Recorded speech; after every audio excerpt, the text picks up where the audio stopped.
ministre de la Zambie en chemin, qui va nous Italie, à tous les secrétaires généraux ici présents, au président sur 2 jours, du 20 au 21 septembre, ici dans cette salle. Au programme, nous aurons des mots de bienvenue, nous aurons des mots de circonstance, nous aurons un discours d'ouverture, mais nous aurons aussi des présentations des acteurs du secteur, des panels de discussion qui traiteront des enjeux et des questions stratégiques indispensables pour l'avenir de l'industrie de la transformation des minerais stratégiques en RDC et dans la région. Je vous invite donc tous à ne pas manquer ces discussions parce que tout le monde y participera. Là, juxtaposé au restaurant du Caprice, les lieux d'aisance se trouvent entre le foyer qui tiendront au premier étage dans la salle Kampala.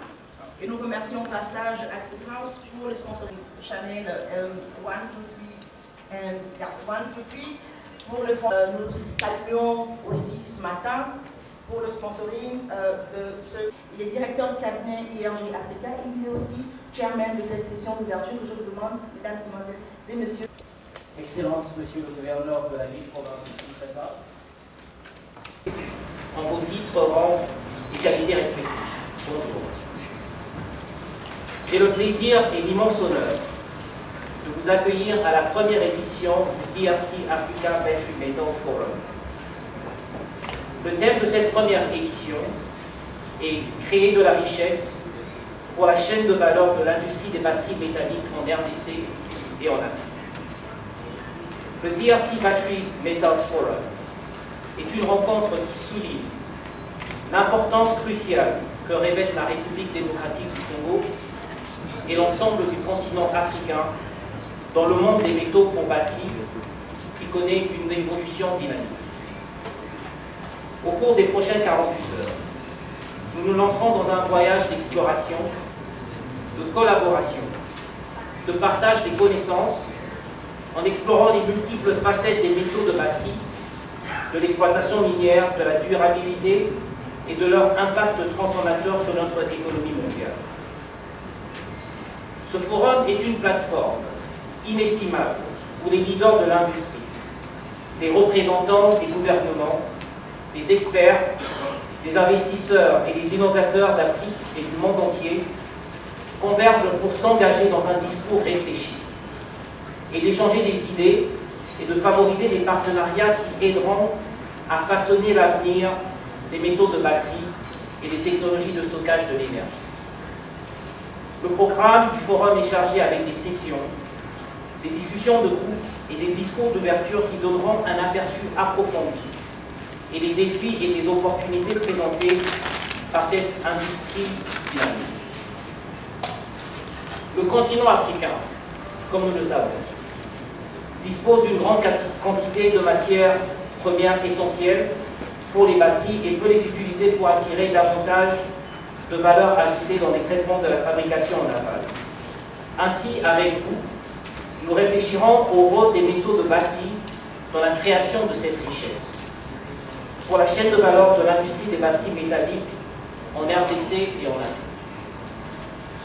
Nous explorerons les pratiques minières durables, les opportunités des chaînes de valeur d'approvisionnement éthique, les technologies émergentes et l'évolution du cadre légal.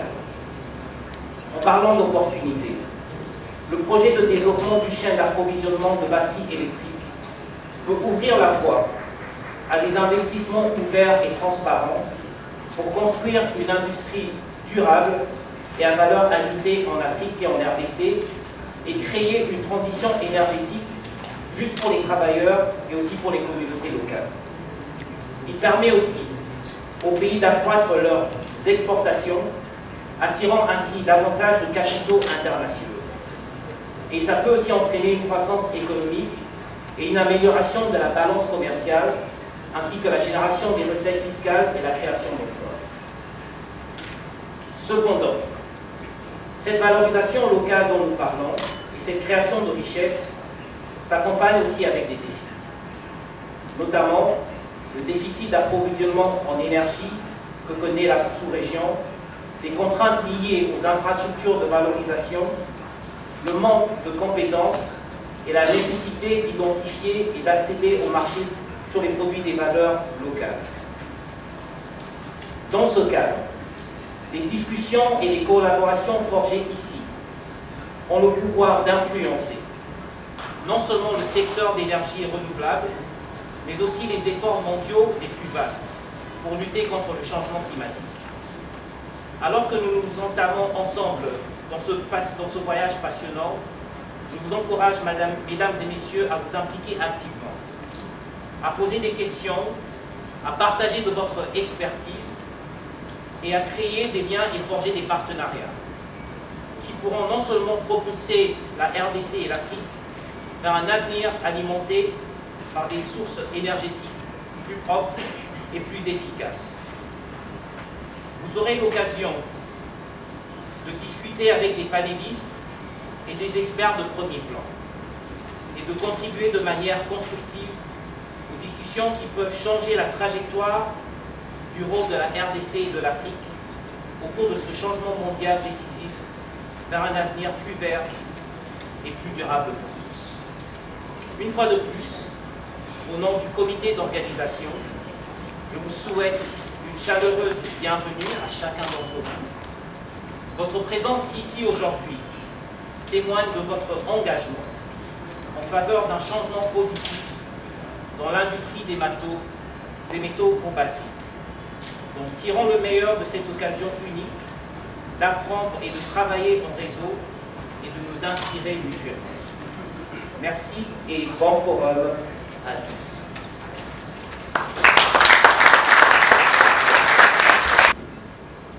Capacité de production.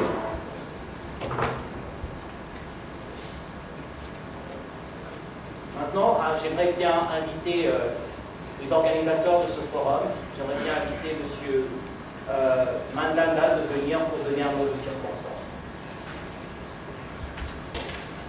My name is Samgir Makhabani.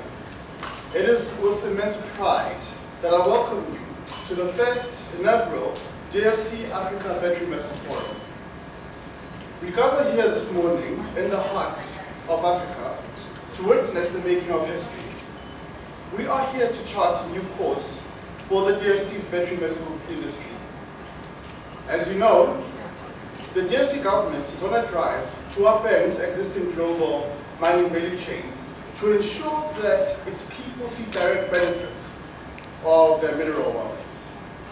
The DRC Africa Battery Metals Forum was conceptualized in direct response to the government's endeavor to beneficiate its critical minerals and to localize the manufacture of battery precursors in the DRC.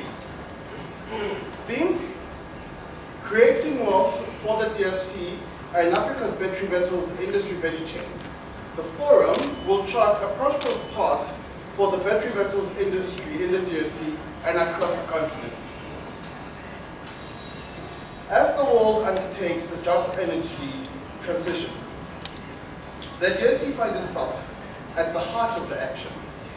The reality is, given the country's vast mineral endowment and some of the world's largest deposits of critical minerals, it is without a doubt that there can be no talk of the energy transition of this country. We want to ensure that the forum unlocks local appreciation, creates shared value, and to ensure that you share your perspectives, your experiences, and insights. I'd like to extend. I hope that you use this forum to embark on a transformative journey with us, driven by collaboration. Monsieur Samukelo Mandabane, directeur des rayons du Bukavu. Monsieur Samukani nous a rappelé que la RDC se trouve au cœur de cette directeur général adjoint du Conseil congolais de la batterie.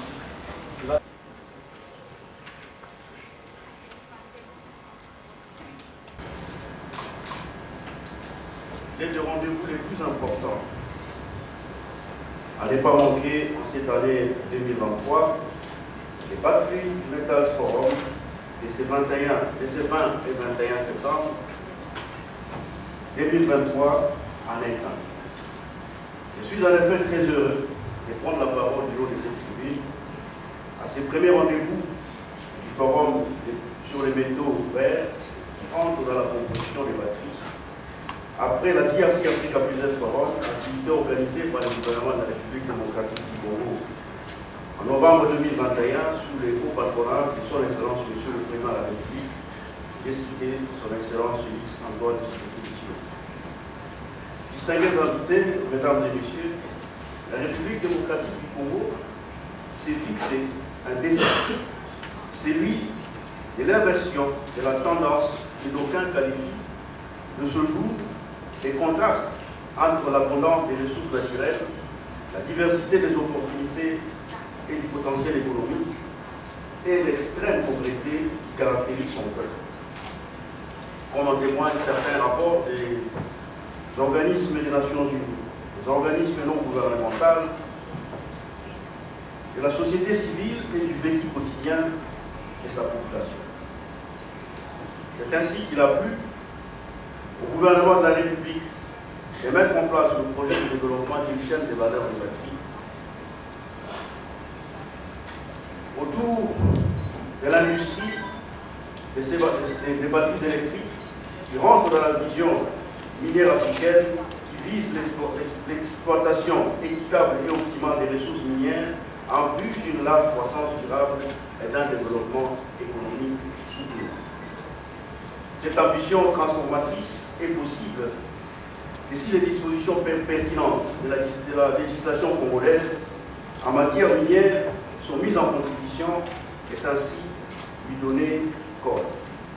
C'est donc l'essence de la révision, la dernière révision du code minier appliquée à ce jour en République démocratique du Congo.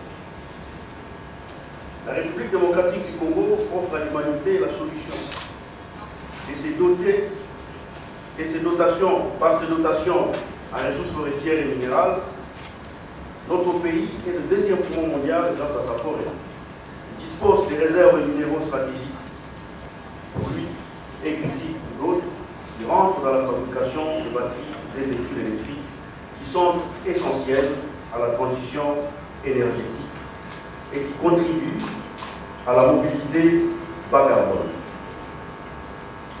La RDC regorge plusieurs autres d'importantes ressources naturelles exploitables en faveur de la transition écologique et énergétique, notamment la production des énergies vertes et renouvelables. Conscients des enjeux et des défis de cette transition énergétique, leurs excellences Félix Antoine Tshisekedi Tshilombo et son homologue Hakainde Hichilema, président de la Zambie, ont résolu de développer ensemble une chaîne de valeur autour de l'industrie des batteries électriques et des véhicules électriques dans leur pays. Ainsi, la République démocratique du Congo, en partenariat avec la Commission économique des Nations Unies pour l'Afrique, la Banque africaine de développement, la BADEA et AFC, ont diligenté une étude menée par le cabinet Bloomberg qui a démontré que la République démocratique du Congo, au-delà de sa compétitivité, était une terre de destination d'investissement dans les secteurs de batterie. Cette étude a consacré de produire 10 000 tonnes de précurseurs de batteries en République démocratique du Congo, NMC, nickel manganèse cobalt, coûterait 39 millions de dollars en République démocratique du Congo, contre 112 en Chine, 120 aux États-Unis et 69 en Europe, précisément en Pologne. Cette étude comparative a permis à la RDC d'orienter efficacement sa vision minière et s'est penchée sur le développement d'une industrie post-extraction qui a une valeur plus sûre et certaine, étant donné la valeur des produits finis et semi-finis ont plus une stabilité que celle des matières premières. Mesdames et messieurs, distingués invités, face au défi d'une industrie décarbonée au niveau mondial, il est de notoriété publique que la République démocratique du Congo a l'ambition de devenir l'un des grands producteurs des batteries électriques d'ici 2030-2040.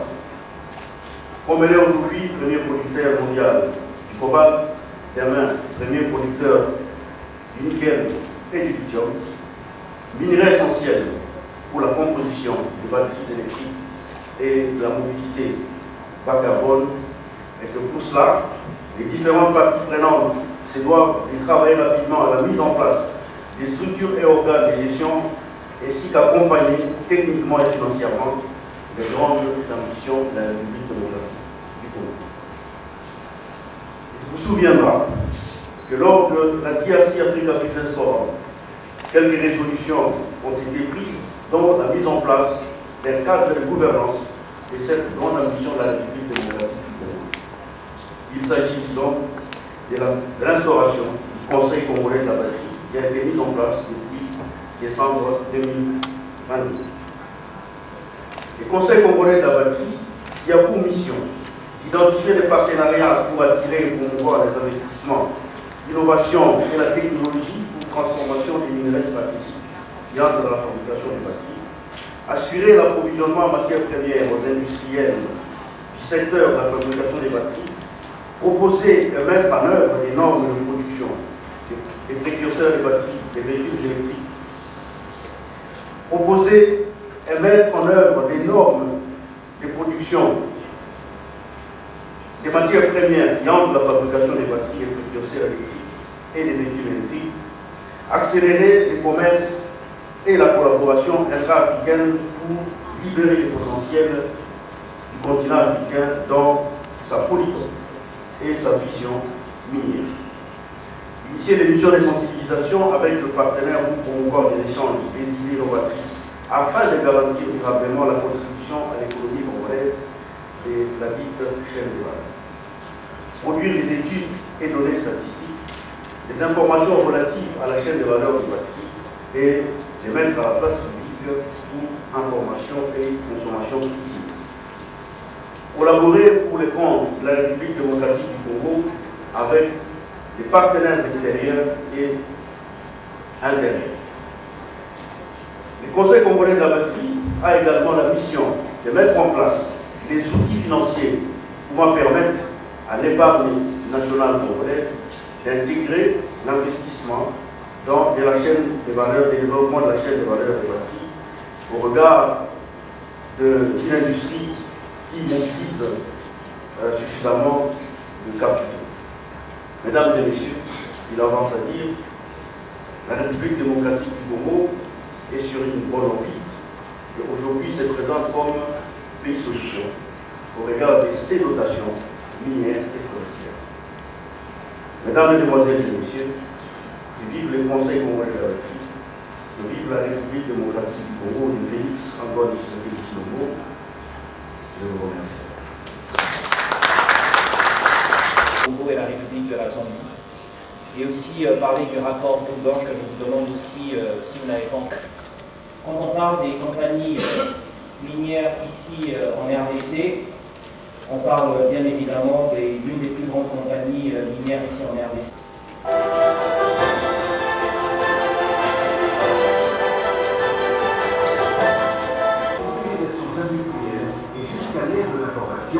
L'histoire du développement humain a toujours été intimement liée à celle de l'exploitation des ressources minières.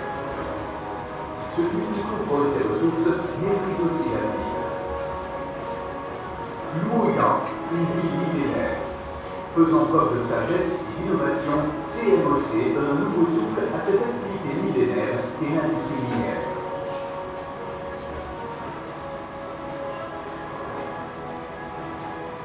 Riche de plus de 50 ans d'histoire et renforcée par 5 acquisitions majeures d'actifs à l'étranger, notre entreprise figure désormais parmi les plus grands acteurs internationaux du secteur minier.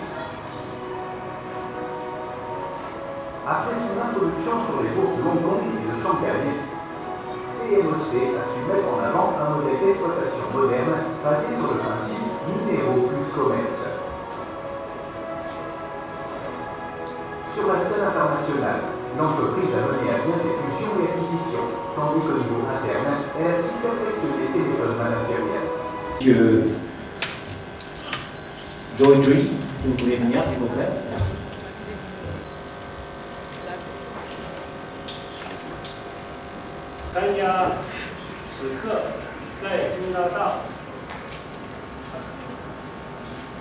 S'il vous plaît, est-ce que j'aimerais bien vérifier si si tout le monde peut entendre, il y a une traduction en anglais et en français. Si vous avez besoin d'une traduction, s'il vous plaît, si vous pouvez lever la main, on va vous donner le casque.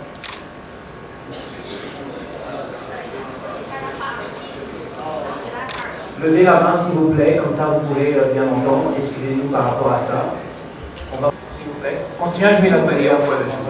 La révolution des nouvelles énergies devient une... L'industrie minière est l'un des...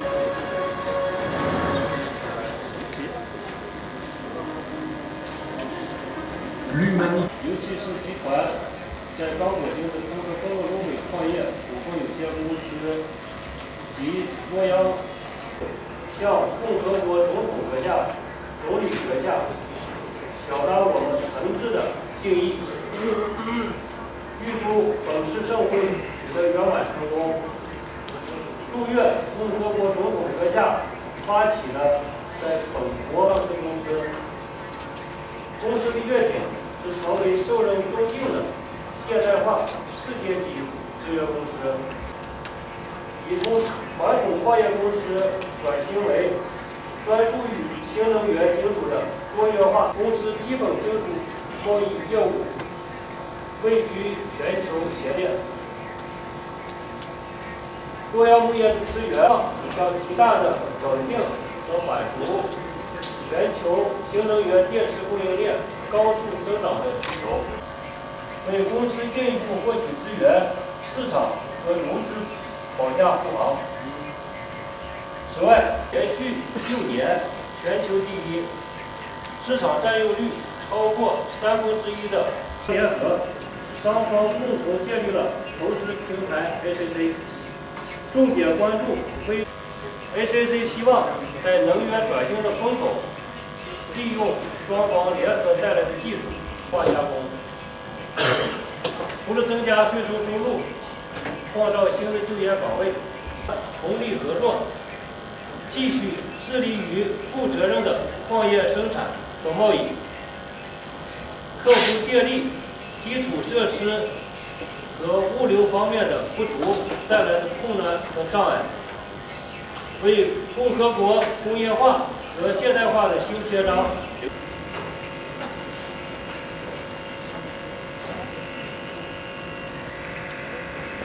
RDC, le groupe CIMOC est dans tout notre vocabulaire.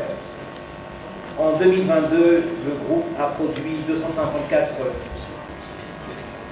Ndondo a parlé du rapport qui avait été produit par plus de détails sur ce rapport. J'aimerais bien appeler M. Jean-Baptiste Dangoma, qui est le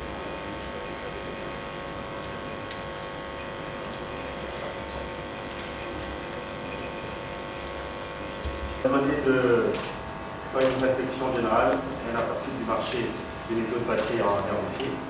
Et donc, je vais juste faire une présentation en ce qui concerne le rapport Bloomberg, parce qu'on me le demande, puis je vais passer directement vers quelques réflexions que je vais partager avec vous sur la pertinence de ce marché de batterie et qu'est-ce que la RDC devrait réellement pouvoir en profiter et comment. Et il y a beaucoup de questions qui se posent à ces niveaux-là. Évidemment, avant de trouver les slides là-dessus, je vais rentrer en matière en disant que le rapport Bloomberg nous montre que le marché des batteries devrait être un marché très prometteur pour les cas de la RDC, parce qu'il y a un certain nombre d'avantages comparatifs que la RDC a par rapport aux autres pays. Prenez par exemple que actuellement, en 2021, le marché des véhicules électriques est évalué à plus de 371 milliards de dollars. Et d'ici 2027, on sera à plus de 1300 milliards. Et un des éléments importants par rapport à la RDC, c'est que pour l'instant, on est juste cantonné au rôle d'exportateur de matières premières, ce qui n'est pas bon. Mais en plus aussi, on est au bas de l'échelle en termes de la chaîne des valeurs mondiales sur du cobalt. Donc on capte à peine que 3% d'une valeur qui devrait atteindre 300 milliards de dollars d'ici 2030. On ne capte que 3% de 300 milliards. Et le rapport Bloomberg, comme l'a dit le DG Foucault, l'étude Bloomberg démontre que les coûts de production des précurseurs de batterie en RDC ne sont que de 39 millions de dollars, alors que sous d'autres cieux, c'est 3 fois, 4 fois plus. On a dit pour les cas des États-Unis, c'est 117 millions, pour les cas de la Chine, c'est 112 millions, et pour les cas de la Pologne, c'est 65 millions, donc au moins 2 fois. Et cela montre que donc on est en mesure d'aller très très loin dans les développements qu'on peut avoir, mais surtout pouvoir,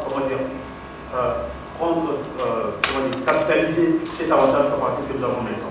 C'est probablement la question qu'on va poser à beaucoup d'entre nous qui sont dans la salle pour voir comment est-ce que la RDC pourrait très rapidement s'y prendre, parce que les temps ne nous attend pas. Et comme nous allons voir, ces avantages-là peuvent disparaître d'un moment à l'autre, en tout cas d'ici quelques années. Cet avantage coût de la RDC repose essentiellement sur deux choses. Sur l'accessibilité des terrains, notamment par rapport à la Chine, mais aussi du coût de la main-d'œuvre. L'étude montre que même sous l'hypothèse d'un recours à la main-d'œuvre étrangère, lors des 5 premières années d'exploitation, nous restons toujours compétitifs, ce qui est un élément important.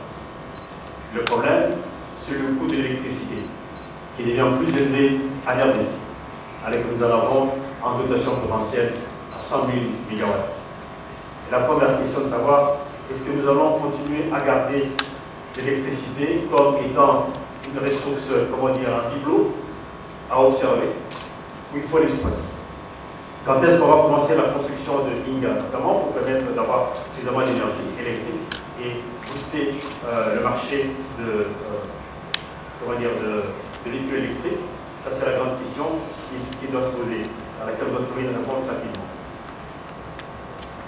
En plus de la compétitivité reposant sur les coûts de production, il faut dire que la production des précurseurs de batterie en RDC a aussi l'empreinte écologique plus faible. C'est un autre élément important. Et les simulations indiquent que les émissions de carbone en RDC est de 20% inférieure à celle de la Chine. Donc, nous avons plein d'éléments. Et enfin, l'étude conclut en disant que le rôle stratégique de la RDC dans le transition énergétique est donc une priorité et il faut vite y passer pour l'exploitation. Quels sont les enjeux stratégiques de batterie pour l'instant? On peut en retenir 4 plutôt. D'abord, il y a la bataille industrielle que la RDC ne peut pas perdre pour pouvoir garder son positionnement géostratégique. Deuxièmement, le marché des batteries est en train de devenir un nouveau lieu de concurrence internationale. J'avais des graphiques à vous montrer, malheureusement, qu'on ne parvient pas à le projeter. Vous allez voir comment est-ce que sur le marché international mondial actuellement, il y a à peine 10 grandes entreprises qui se partagent le marché, qui principalement dominé à plus de 50% par l'industrie chinoise, donc par la Chine, et bien derrière l'Europe et occidentale et les États-Unis. L'autre élément important, c'est qu'en plus, la batterie est un enjeu stratégique pour l'industrie automobile parce qu'elle représente 30 à 40% du prix du véhicule électrique. Vous voyez, c'est que ça fait signe. L'air de ces partenaires s'est positionné très clairement là-dedans. Et donc, les recettes peuvent facilement monter parce que le coût de véhicule électrique est principalement dû au coût de la batterie. Plus la batterie aura des prix relativement moins chers, mieux ça pourra aller. Vous savez que par exemple en Chine actuellement, on peut avoir un véhicule électrique à moins de 10 000 $.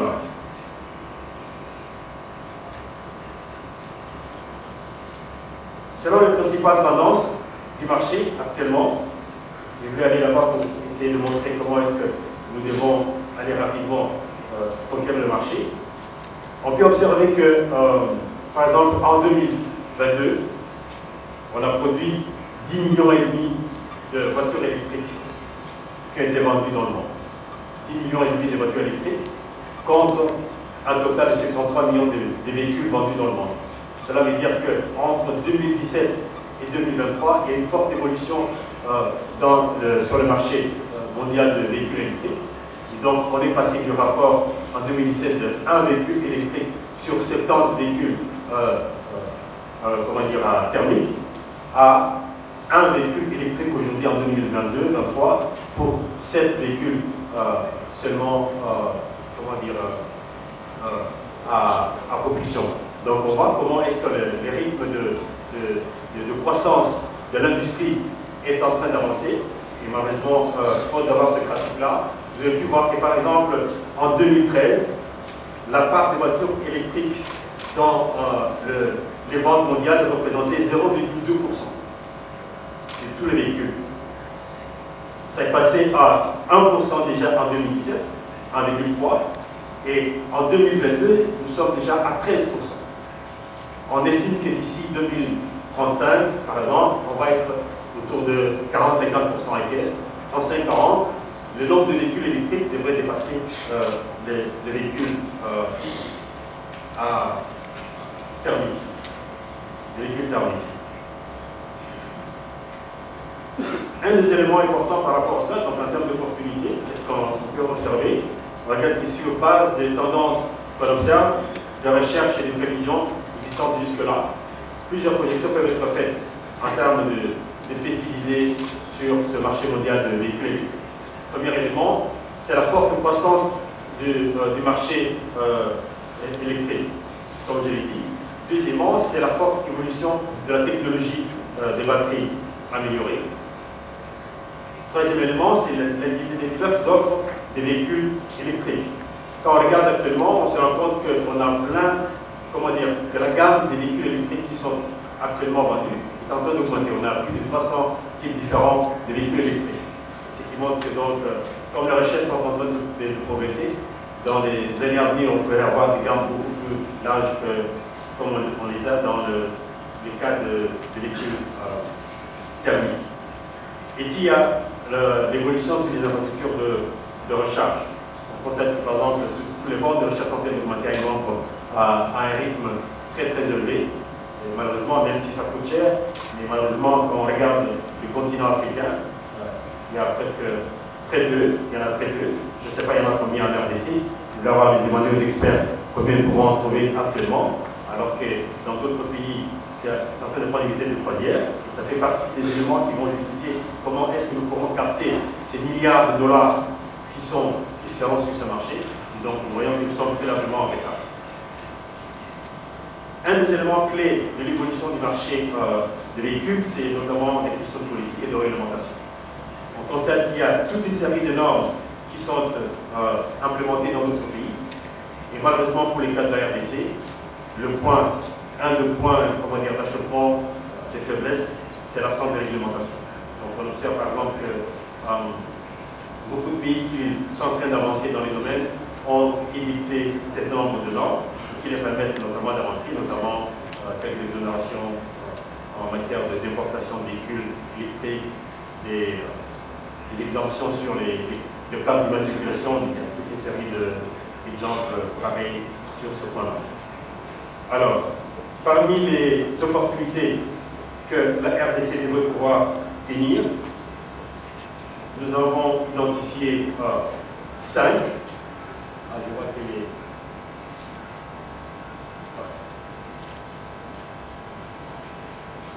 nous avons identifié 5 sur lesquels nous pourrons discuter. D'abord, c'est l'accroissement de la demande de cobalt et de lithium. Sur ce point-là, les véhicules électriques reposent sur les batteries lithium-ion, qui utilisent le cobalt et le lithium comme composants clés. Et nous savons que la RDC a un positionnement stratégique par rapport à ça. Et nous avons plus de 60% de réserves mondiales sur du cobalt. Et donc, une position que nous donnons au niveau de cette conférence, c'est est-ce qu'on est en mesure d'amorcer un développement de moteurs électriques, ou tout au moins des composantes indispensables, à travers le conseil congolais de batterie. Nous imaginons qu'il faut nécessairement aller très rapidement, passer dans les actions plus pratiques, et qui peuvent être donc de penser à la construction de moteurs électriques, de manière à profiter de tous les avantages qui ont été énoncés dans notre exposé, et de pouvoir utiliser directement des matières premières qui sont locales à notre niveau. La question, c'est toujours comme j'ai eu l'occasion de le signaler, le problème que nous avons, c'est que nous considérons que l'étang est élastique à notre niveau. et nous n'avons pas de calendrier précis. Je pense que dans ces cas ici précis, où le marché est très volatile, nous savons que les avantages comparatifs que nous avons aujourd'hui pourront, dans les années à venir, n'être plus de désavantages. Et donc, il faut nécessairement que les RDC puissent se donner un calendrier précis d'évolution ou d'attaque du marché des batteries et savoir, par exemple, sur combien d'années il faut que ces batteries soient construites. Comme le disait quelqu'un, nous avons la notion française de l'échéance. Une échéance, on peut la réguler de manière indéfinie. Mais par contre, les jargons anglo-saxons sont beaucoup plus clairs là-dessus. On parle de deadline. Deadline, c'est-à-dire la ligne au-delà de laquelle, si vous la dépassez, c'est la mort. Pas redline, non, deadline. Et comme vous constatez, nous, si on met un petit fil devant pour dire que vous ne pouvez pas traverser là-bas, quelqu'un complètement libre va soulever le fil et traverser, parce que bon, ça ne nous dit rien. Quand on dit deadline, ça veut dire qu'il ne faut pas traverser. Si on a mesure d'avoir un programme bien précis qui permet de respecter ces deadlines, je pense qu'on peut avancer rapidement, parce qu'on peut constater le marché de l'automobile est en pleine évolution, à une évolution très exponentielle. Les normes de recherche qui se font sont très élevées. Vous avez des sociétés comme Catel qui ont à peu près plus de 16 000 brevets d'invention. Et imaginez quelles sont les sociétés congolaises qui n'ont que même 10 brevets, il n'y en a presque pas. Donc il faut vraiment qu'on avance sur ce point. Le deuxième point important, c'est ce qui concerne l'augmentation de la recette d'exportation. À mesure que la demande des voitures électriques va augmenter, la demande de cobalt et d'autres métaux augmentera également. Mais cela va entraîner évidemment une augmentation des recettes. Mais la question est, qu'est-ce qu'on va faire de ces recettes qui doivent être produites? Chaque fois, c'est la même question. Ce sont des rentes, et les rentes dans tous les pays du monde, les pays sérieux, ils utilisent les rentes, une partie de la rente minière, par exemple, pour créer des fonds souverains. Et notamment ici, on a déjà créé ce qu'on appelle les fonds miniers au niveau de la RDC. Il faut spécifier à quoi va servir ce fonds souverain. Et je crois qu'un des éléments importants par rapport à cela, c'est notamment la proposition de pouvoir utiliser la stratégie de prendre une bonne partie de ces fonds pour financer la recherche et le développement. Parce que le point faible de la RDC, en cette matière ici, c'est la recherche et le développement. Et donc, par exemple, cibler des domaines clés de recherche comme la robotique, l'intelligence artificielle, la télématique ou l'agronomie, ou alors aussi financer le Fonds national de la recherche scientifique, mais dans la branche des sciences, donc particulièrement les sciences physiques, biologie moléculaire, par exemple, chimie industrielle, mathématiques, plutôt que dans les sciences sociales. Un autre élément important, c'est l'attrait d'investissement direct étranger. Comme vous le savez, on ne va pas capter les milliards de dollars de marché de véhicules électriques si on ne parvient pas à développer l'industrie de véhicules électriques. Et donc, pour moi, une préoccupation importante, les leaders mondiaux des véhicules électriques actuellement et donc des batteries, c'est la Chine. Il faut nécessairement avoir un partenariat gagnant-gagnant avec la Chine, surtout que c'est un des partenaires clés de la RDC en matière d'exploitation minière. Donc, voir comment avoir un programme avec la Chine pour pouvoir implanter, créer une zone économique spéciale destinée, dédiée exclusivement aux industries de l'électricité. Par exemple, batteries et moteurs électriques, composants divers, cellules, par exemple, lithium-ion, dans le but d'accélérer le transfert des technologies pour une industrialisation accélérée et la création des valeurs ajoutées à travers une chaîne de valeur qui va concourir avec l'effet des chocs négatifs sur les cours de matières premières. Je vais revenir dans quelques instants sur cette question-là. Un autre élément qui est corollaire à la question de l'attrait des investissements directs étrangers, c'est notamment la diversification de l'économie. Je suis heureux de voir que le ministère de l'Industrie a participé à ces forums parce que le ministère de l'Industrie a mis en place, a élaboré le plan directeur d'industrialisation, mais qui doit être mis en application. Et un des éléments clés pour pouvoir faire avancer l'économie, faire développer l'économie, c'est de diversifier cette économie-là. La diversifier veut dire trouver des instruments pour le faire. Et un des instruments Pour le faire, c'est de pouvoir industrialiser la Russie. Et il faut donc créer un certain nombre de chaînes de valeur industrielles. Et je pense qu'ici, si on est en mesure de capter un certain nombre de ressources, de pouvoir orienter énormément de ressources dans le domaine de véhicules électriques, on peut capter ces éléments et permettre de créer une chaîne d'industrie qui se trouve dans ce domaine bien précis. L'un des points de déduction par rapport à cette problématique, c'est notamment la création d'emplois supplémentaires dans le secteur minier et non minier. Je ne vais pas y revenir parce que c'est assez trivial. Mais par contre, il y a quelques défis auxquels on doit pouvoir s'attendre sur ces développements-là. Et parmi ces défis, j'en ai identifié 6. Le premier défi, ce sont les préoccupations minières éthiques, évidemment, sur lesquelles on discute depuis un certain temps. Le secteur minier du cobalt de l'ère des Congolais marqué par des problèmes tels que le travail des enfants et tout ça, de mauvaises conditions de travail, la dégradation de l'environnement. Je crois que ce sont des questions qui sont actuellement en étude au niveau des acteurs miniers pour essayer de régler ces questions-là. Mais évidemment, je crois qu'il y a une autre question corollaire à cela, c'est que les ONG, évidemment, trouvent de l'occasion pour pouvoir tirer dessus, même quand ce n'est pas très évident. Je crois qu'aucun pays s'est développé avec des ONG. Il faut donc trouver un mécanisme pour tempérer les ardeurs des ONG pour discréditer les entreprises minières. Nous devons tourner vers l'industrialisation, vers le développement. Donc on n'a pas besoin de beaucoup de bruit, on a besoin de travailler.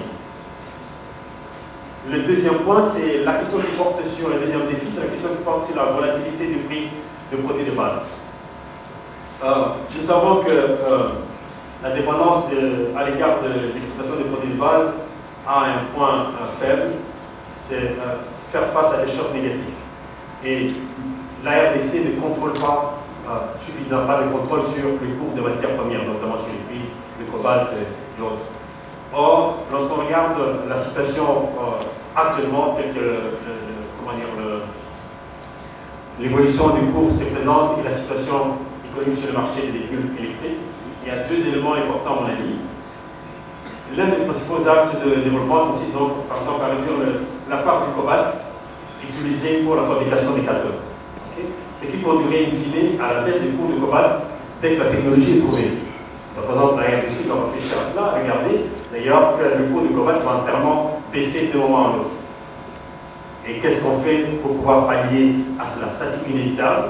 Ça va nécessairement baisser parce que les recherches en cours montrent qu'il y a suffisamment d'avancées là-dedans. Comment substituer le cobalt par d'autres métaux qui sont d'abord moins chers, parce que le cobalt est beaucoup plus cher.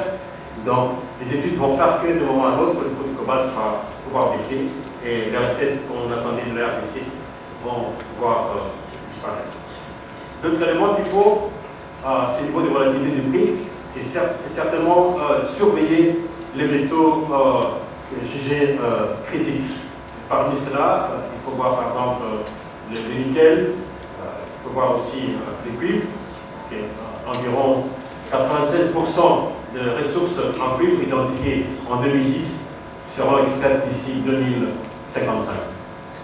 Ce qui veut dire que dans une vingtaine d'années, nous ne pourrons plus payer beaucoup sur le cuivre. Ces zones d'études seront presque épuisées.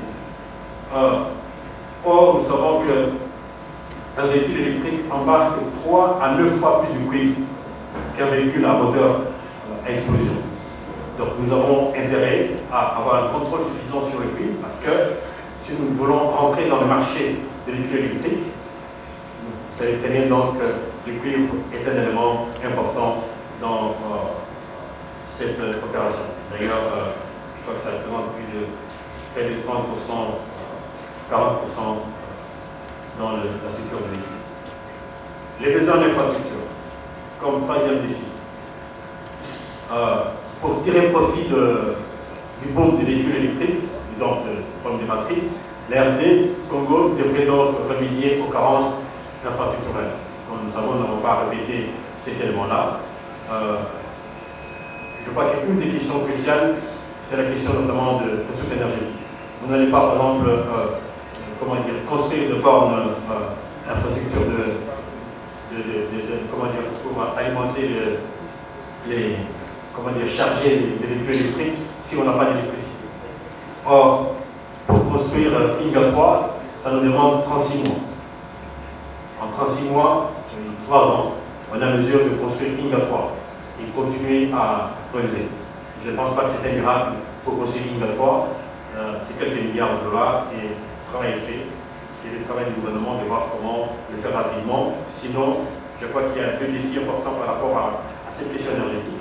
Si on n'est pas en mesure de construire Inga le plus tôt possible, il y a des pays voisins qui peuvent être bénéficiaires en termes régionaux de la production d'énergie électrique, sont en train de construire leur propre centrale hydroélectrique. Peut-être que tout ce qui nous restera, ça sera de transférer l'eau de la rivière Oubangui au lac Tchad. La production congolaise aussi devrait continuer à rester compétitive. Donc, la question de savoir, même si on s'embarque dans la production des batteries, mais il faut que nous ayons la compétitivité. Comment est-ce qu'il faut garder cette compétitivité? Il faut nécessairement investir énormément dans la recherche et le développement. Et je pense que les pays en développement, donc les pays comme la RDC, ont cet avantage de faire rentrer dans la recherche par le bas et profiter de ce qui est déjà fait. Je pense que si on affectait entre 20 et 30% de recettes provenant par exemple, du cobalt dans la recherche, on est en mesure de très rapidement avancer pour gagner ce retard que nous avons déjà accumulé.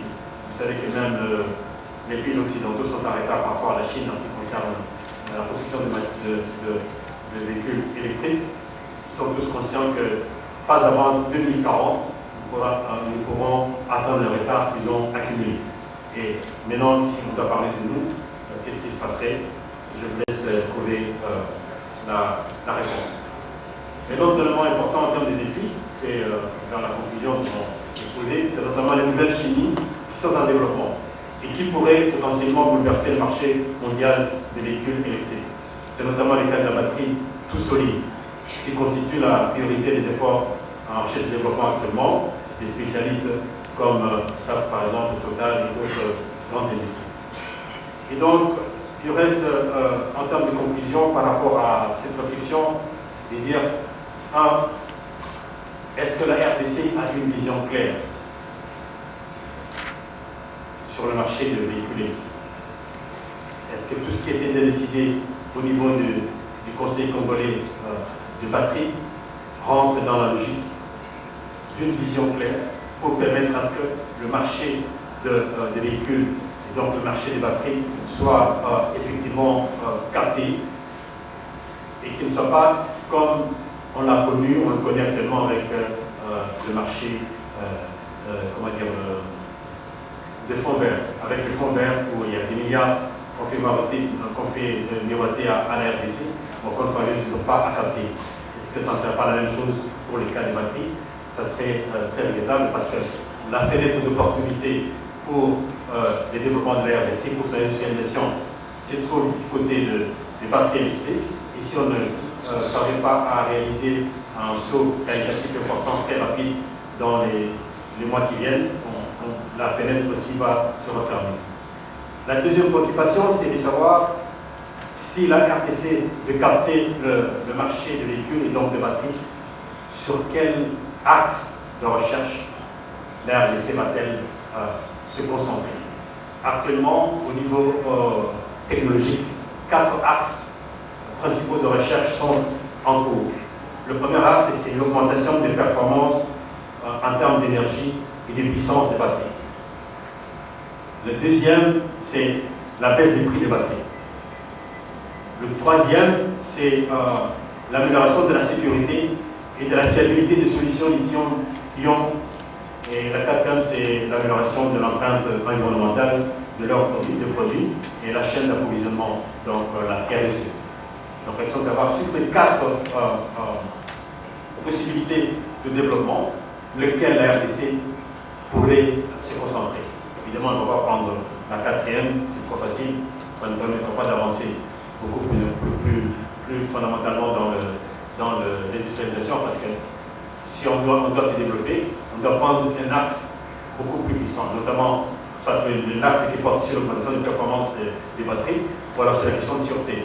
Par exemple, on peut regarder la question de sûreté, on sait par exemple que le secteur aérien est actuellement mal exposé par rapport aux batteries parce qu'on ne peut pas utiliser le lithium qui est très, qui peut être explosif pour l'avion, et donc il faut chercher un produit substitut au lithium pour pouvoir trouver les batteries qu'on va mettre dans les avions. C'est pour ça qu'au niveau du secteur aérien, c'est pas plus avancé par rapport au secteur routier et autres. Donc ça fait des champs importants de recherche sur lesquels le pays pourrait s'orienter. Je voulais clôturer en disant, est-ce que la combinaison de l'attaque sur le marché des véhicules électriques ne pourrait pas être décomptée par le couplage avec le développement de l'industrie énergétique en termes d'hydroélectricité qui permettrait de donner les moyens qu'il faut, les conditions nécessaires, peut-être même suffisantes pour le développement de l'industrie des batteries et donc pour permettre à la RDC de rentrer dans le nouveau domaine de l'automobile électrique. Je vous remercie.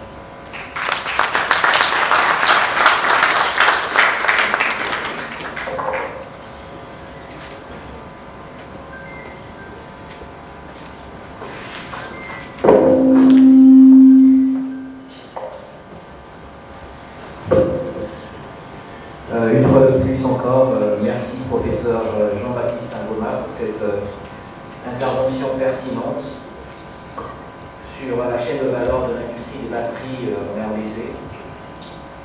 Donc M. Jean-Baptiste nous a rappelé encore qu'il y a des points importants vis-à-vis de la RDC, notamment son positionnement géostratégique, la concurrence qui existe dans le marché de batteries, et du fait que la batterie représente entre 30 à 40% de la voiture électrique en ce moment. Il a aussi mis un accent assez fort sur l'importance du cadre légal et aussi a parlé des défis dans ce domaine, notamment le déficit énergétique, les préoccupations minières éthiques et le besoin en infrastructure. Encore une fois, merci beaucoup pour cette intervention. Nous allons encore avoir deux petites interventions avant la pause café. Donc je vous demande juste d'être un peu plus patient avec nous. Et donc là, je lui demandais qu'on puisse projeter. Il y a Madame Chantal Blomen, la directrice générale et la fondatrice de Mobility for Africa, qui va nous rejoindre du Zimbabwe. Je ne sais pas si c'est déjà prêt. Vous pouvez le faire aussi, s'il vous plaît, pour nous dire que c'est. And essentially the aim was to change the way rural women travel. And we started with a tricycle that you can find in China, the Saloja, which is called a three-wheel tricycle. We rebranded it Humber, which means let's go. And the ambition has been to basically make this a really durable African tricycle. We didn't want to start from scratch. Why? We had seen the Saloja in China had once been pedal, gone to petrol, and then had transitioned to electric. Often, if they have to get a motorbike license, they can afford to and then have to go to town, they might not have the literacy skills.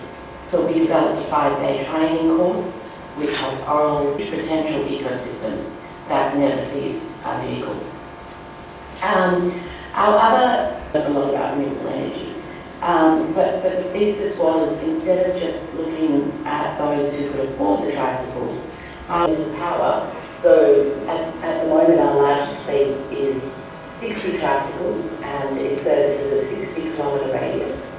And in the West and part of the new trend in how transport systems been designed, so we thought why not leverage that. We've also had a lot of been focused on women. We have let men now into the picture. But I think, and this is one of our nurses, but I think what's important is that we're not, but they can carry 300 kgs, so it's much more useful. You don't have to go but then on speed. To announce the arrival of His Excellency, the Minister of Mines of the Republic of Zambia, as well as His Excellency, the Ambassador of the Republic.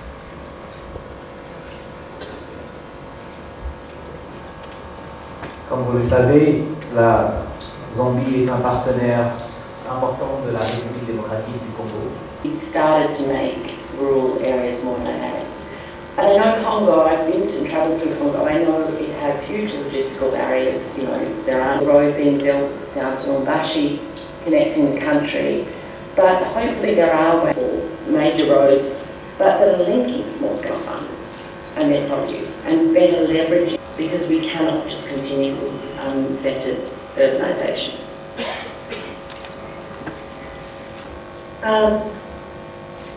Maybe the second question, I mean, maybe I can use it to just get into electric. That would have a huge value in terms of quality of air pollution, as well as reducing carbon emissions. Connecting people within cities. Obviously, subways are very, very expensive to build, but Merci. major cities the size of Kinshasa or Nairobi. Merci, merci, merci. C'est un honneur pour moi de pouvoir inviter. Permettez-moi, avant toute chose, de vous transmettre les salutations, en même temps les excuses de son Excellence M. Julien Paluku Kahongya, ministre de l'Industrie, ainsi que de son collègue Jean-Lucien Boussa, ministre du Commerce extérieur, qui devrait être avec nous dans cette salle en ce moment, mais hélas, appelé à d'autres fonctions d'État. Là où ils sont, ils suivent avec beaucoup d'attention ce que nous sommes en train de faire. J'ai saisi cette occasion pour rendre mes vifs hommages les plus déférents au président de la République, son Excellence Félix Antoine Tshisekedi Tshilombo, au Premier ministre, son Excellence Jean-Michel Sama Lukonde, ainsi qu'à son Excellence M. Julien Paluku Kahongya, ministre de l'Industrie, pour la mise en œuvre d'une zone économique spéciale transfrontalière axée sur la chaîne de valeur des batteries et véhicules électriques en République démocratique du Congo. L'histoire nous rappelle qu'en mai 2021 plutôt, leurs excellences Antoine Félix Tshisekedi Tshilombo, président de la République démocratique du Congo, et son homologue zambien Hakainde Hichilema décident de conforter la position de nos deux pays frères dans la production de batteries électriques par la signature d'un accord de collaboration entre la RDC et la Zambie sur la gestion commune du projet de fabrication des batteries. Concrètement, il s'agissait de mettre en valeur les réserves respectives de lithium, l'un des composants essentiels à la fabrication des batteries électriques. À vrai dire, c'est la volonté politique exprimée par nos deux chefs d'État à travers leurs ambitions dans la géopolitique face à la transition énergétique que nous impose l'ordre mondial en matière de recherche des énergies renouvelables pour un développement durable de la Terre, notre planète. Honorables députés et sénateurs, Excellences, Monsieur le ministre zambien des Mines, Excellences, Messieurs les ambassadeurs et chefs de mission diplomatiques, Mesdames et Messieurs, distingués invités, c'est ici le lieu de rappeler quelques avancées à l'actif du gouvernement de la République démocratique du Congo dans ces domaines. Nous citons la création de l'Agence des zones économiques spéciales, AZES, la création du Conseil congolais de la batterie, CCB, suivi de la nomination et de l'installation de ses membres. La signature le 27 mars 2023 à Kinshasa de l'accord cadre sur l'étude de préfaisabilité pour la zone économique spéciale transfrontalière dédiée au projet de la chaîne de valeur des batteries et véhicules électriques. Le lancement effectif à Lubumbashi de la dite étude, les soutiens et l'accompagnement des États-Unis d'Amérique, ainsi que des partenaires techniques et financiers comme la Commission économique des Nations Unies pour l'Afrique, CAA, Afrexim Bank, la BDA, l'Africa Finance Corporation, le Centre africain de développement minier et tant d'autres. Ce bref tableau démontre que notre pays, s'alignant sur le défi mondial d'une industrie décarbonisée, s'est véritablement engagé sur la voie d'une industrie automobile en pleine transition et subissant des changements radicaux pour atteindre les objectifs environnementaux les plus radicaux possibles. Honorables députés et sénateurs, Excellences, Messieurs les ministres zambiens des Mines, Excellences, Messieurs les ambassadeurs et chefs de mission diplomatique, distingués invités, Mesdames et Messieurs, l'agenda 2063 de l'Union africaine, à savoir l'Afrique que nous voulons, nous impose à travers ces forums de nous approprier de la chaîne de valeur des batteries et véhicules électriques.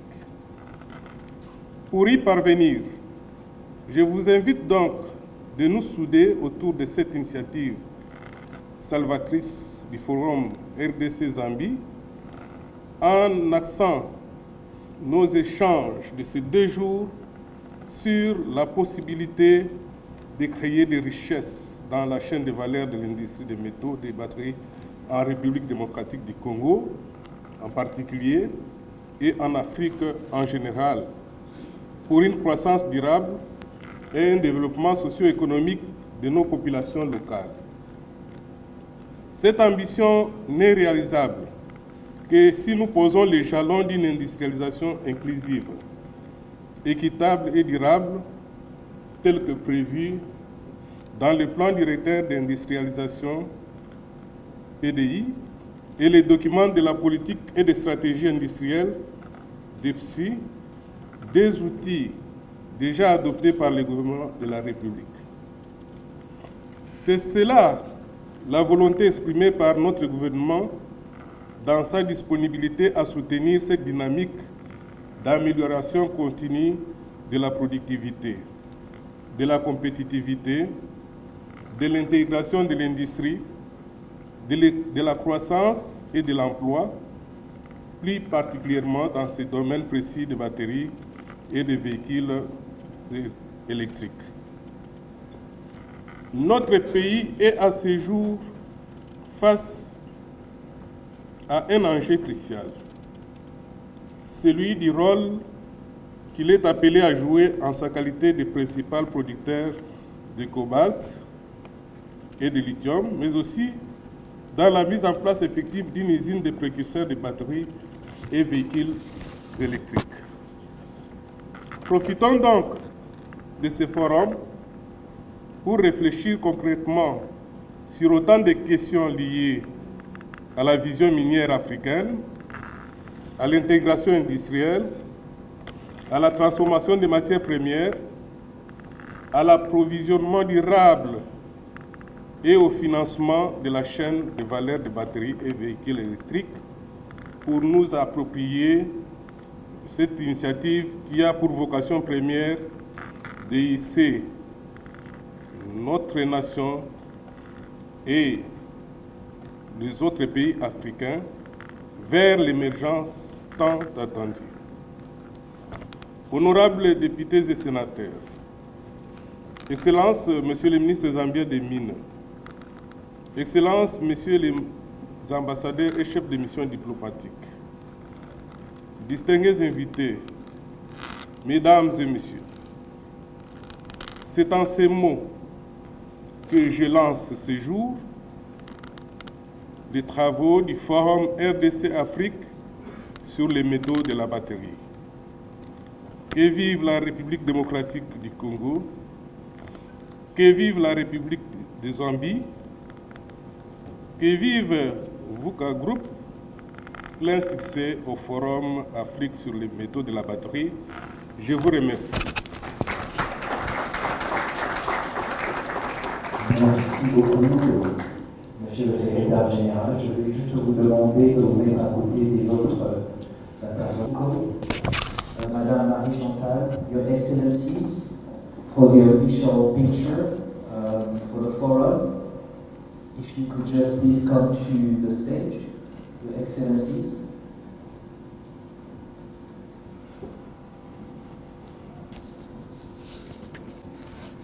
Photographe pour la photo, merci.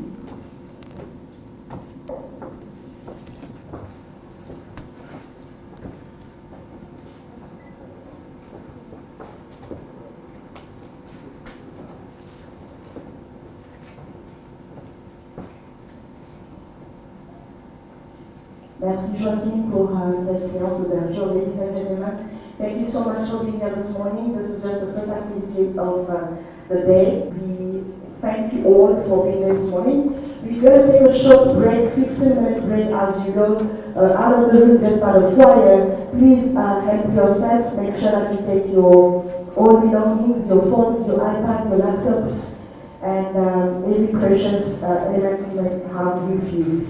Thank you so much, Your Excellency, for making your way to the sea.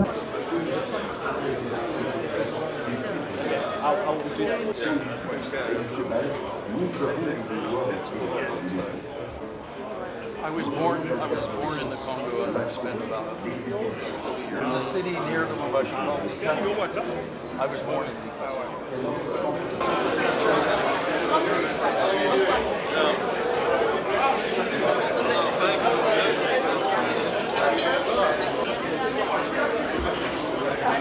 Bon voilà, moi c'est Madame Patricia Kazaka, je suis directrice de l'événement DRC Africa Battery Metals, autrement dit en français, pour traduire, c'est le Forum RDC Afrique sur le métaux de batterie.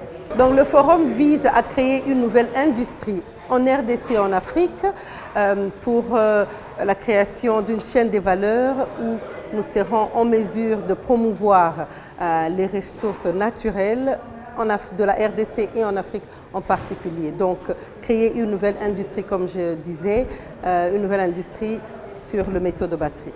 Notre demande au gouvernement, je commencerai d'abord par remercier le gouvernement parce que l'événement n'aurait jamais tenu sans le support du ministère de l'Industrie, qui est le hôte de l'événement, et accompagné du support officiel du ministère des Mines.